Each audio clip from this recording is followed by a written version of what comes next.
So hey everyone, welcome back to the quick and very interesting tutorial. Within this quick tutorial, I'm going to show you how you can easily fix the grammatical mistakes in your sentences for free. Now, in order to do it, just simply open any of the browser you have. You can do the same steps from your smartphones as well. Now here, you have to search for free AI grammar checker.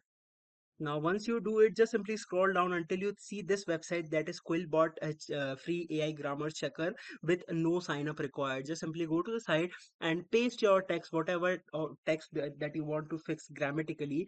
Just simply paste it right there, and you can easily fix it. It will provide you with all the fixes. For example, if I write this is a sample text, now it will check it grammatically and suggest me what I can do to it. For example, let's just it has detected some issues. Now here it will suggesting me what I can do to make it correctly. Alright, so that's it for this tutorial. I hope this video will be helpful for you. Make sure to hit the like button and subscribe button for more such helpful and interesting tutorials. See you in the next one. Take care.